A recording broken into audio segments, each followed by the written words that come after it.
Leader of opposition in Himachal Pradesh, Jairam Thakur, has spoken exclusively to NewsX. He shared his insights on the Himachal politics, the battle for the Mandi seat and BJP's strategy for the 2024 Lok Sabha elections. Let's listen in. Himachal में लोकसभा के चुनाव से पहले ही हालांकि राजनीति गरमाई हुई थी, परंतु जिस तरह से लोकसभा का चुनाव आए और जिस तरह से सियासी पारा जो है वो इस वक्त हिमाचल के सर चढ़कर बोल रहा है, ऐसा लग रहा है कि हिमाचल में जिस तरह से लोकसभा के चुनाव आ रहे हैं, चारों सीटों पे बीजेपी भी दावा कर रही है। सुखविंदर सुक्खू लगातार कह रहे हैं कि हम चारों सीटों से जो है वो जीत कर आगे आएंगे। क्या लगता है ठाकुर साहब, किस तरह की तैयारियां जो हैं भाजपा की ग्राउंड पर है? देखिए, एक तो तैयारी की दृष्टि से मैं कह सकता हूँ हम कांग्रेस से बहुत आगे हैं जी। चारों सीटों पर भारतीय जनता पार्टी ने कैंडिडेट डिक्लेयर कर दिए हैं। अभी कांग्रेस के कैंडिडेट डिक्लेयर होना बाकी है जी। हमारे कैंडिडेट कैंपेन में जुट गए हैं। अभी उनकी तरफ से इस तरह की परिस्थिति नहीं है जी।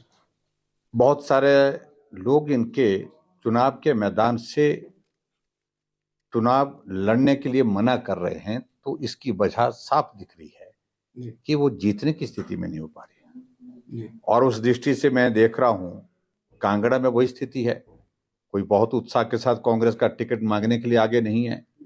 हमीरपुर में तो यही है कि आदमी ही कोई नहीं रह गया। आखिरकार किसी को टिकट दे करके एक रस्म पूरा करने की कोशिश कर रहे हैं। मैं कह सकता हूं गंभीरता कोई नहीं है वहां पर और उस सीट को हम अब की बार रिकॉर्ड मतों से जीतेंगे।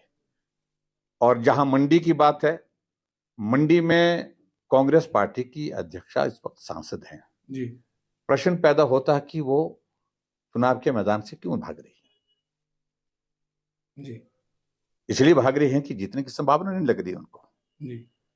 और शिमला में भी इस तरह की स्थिति है। अभी तक कैंडिडेट कौन हो, इधर से हो उधर से हो, कभी वो भारतीय जनता पार्टी के कुछ नेताओं को संपर्क करने की कोशिश करते हैं, कभी कुछ करते हैं। तो सीधी सी बात है कि उनकी यहाँ पर बहुत ज्यादा चीजें स्पष्ट हो गई हैं कि जीत जब होनी नहीं है, जब नहीं होनी है, तो चुनाव लड़ने के लिए कोई भी आगे आने के लिए तैयार नहीं है। ये हालात कांग्रेस पार्टी के हैं और हम इसलिए बोल रहे हैं कि भारतीय जनता पार्टी ने चारों सीटों पर 14 में भी जीत हासिल की थी, 2018 में भी, 2019 में भी जीत हासिल की थी और 2024 में भी हम चारों सीटें जीतेंगे। ठाकुर साहब, आपने देखा होगा कंगना रनौत बहुत मुखर रहती हैं राहुल और प्रियंका गांधी के लिए और लगातार ये इस तरह की बातचीत रही है कि प्रियंका गांधी और राहुल गांधी ने यहाँ तक बोल दिया है कि किसी भी तरह से तीनों सीट चाहे कुछ भी हो जाए, चौथी सीट नहीं जीतनी चाहिए। कंगना रनौत को हराने के लिए पूरा का पूरा राजनीतिक अमला वहां पर तैयार है। क्या लगता है, क्योंकि विक्रमादित्य उनके चुनाव के लग रहा है, जो ऐसे कयास लगाए जा रहे हैं कि रानी प्रतिभा की जगह जो है वो विक्रमादित्य जो है वो चुनाव लड़ेंगे, तो क्या लगता है आप? अरे हम तो ये कह रहे हैं कि राहुल गांधी जी खुद ही आ जाएं, प्रियंका जी खुद ही आए, किसी को क्यों आप परेशानी में डाल रहे हो? तो मुझे लगता है कि इस तरह की आवश्यकता ही नहीं। मैं बड़ी साफ बात कह रहा हूं कि मंडी सीट पर भी भारतीय जनता पार्टी जीतेगी।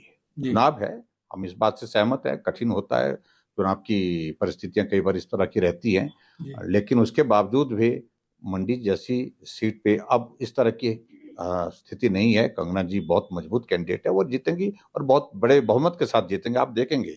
और मैं इस बात को लेकर के हैरान हूं कि जो जिनको शायद टिकट देने की बात चल रही है, टिकट अभी हुआ नहीं हुआ, अभी तक कुछ लोग घोषित कर रहे हैं और कुछ लोग बोलते हैं अभी चुनाव समिति की बैठक होनी है, सेंट्रल चुनाव समिति की हमारी बैठक होने के बाद घोषित होंगे। लेकिन एक नेता ने कह दिया कि मैं जीत करके आऊंगा, रिकॉर्ड वोटों से जीत करके आऊंगा। अरे भाई, पहले टिकट होने दो, उसके बाद आप लोगों के बीच में जाओ, लोगों के बीच में जा करके अपनी सरकार के 15 महीने की कारगुजारियों का थोड़ा जानकारी हासिल कर लीजिए।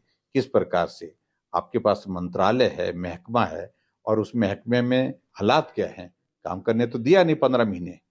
और ये मुझे कुल मिलाकर के ये लगता है कि एक बहुत बड़ा षड्यंत्र है कि उनको यहाँ से मंत्रिमंडल से भी और यहाँ हिमाचल की राजनीति से उनको यहाँ से भेजने की कोशिश हो रही है। सफल उसमें होंगे नहीं होंगे, क्योंकि उनकी जितना तो भारतीय जनता पार्टी ने वहां, लेकिन अपनी ओर से वो जाहिर कर रहे हैं कि प्रदेश की राजनीति में इनका दखल ना रहे, ऐसी कोशिश हो रही है। मुझे मालूम नहीं उनको ये बात कितनी समझ आ रही है। अच्छा ठाकुर साहब, अगर आप ओवरऑल देखो तो जो शिमला संसदीय क्षेत्र है, इसमें भाजपा के प्रत्याशी को उम्मीदवार बनाने की कवायद चल रही है। क्या लगता है कि अगर ऐसी स्थितियां उत्पन्न हो गई कि भाजपा वर्सेस भाजपा, कांग्रेस में भाजपा का आदमी आ गया, फिर क्या स्थितियां होंगी? देखो, मुझे ऐसा लगता नहीं है। जहां मुझे जो जानकारी है, यहाँ पर भी कैंडिडेट उनका तय ही है लगभग, जिसका जिक्र डिप्टी चीफ मिनिस्टर महोदय जो घोषित कर चुके हैं जी। और ऐसी सूरत में मुझे जानकारी नहीं क्या सिस्टम रहता है, मैं उस पर हमारा दखल भी नहीं होता और ना कहने की आवश्यकता होती। लेकिन हम कह रहे हैं जो भी कैंडिडेट होगा कांग्रेस पार्टी का, उसको हराएंगे, चाहे वो कहीं से भी हो, कोई भी हो। जीत भाजपा की होगी, सुरेश कश्यप की होगी। जी, बहुत बढ़िया। तो आपने देखा, ये हमारे साथ थे हिमाचल के पूर्व मुख्यमंत्री जयराम ठाकुर, जिन्होंने हमें बताया कि हिमाचल से चारों की चारों सीटें जीतकर बीजेपी के झोली में डालेंगे। सोलन से Anurag Sharma, India news. For more such videos, subscribe to the NewsX YouTube channel, hit the bell icon.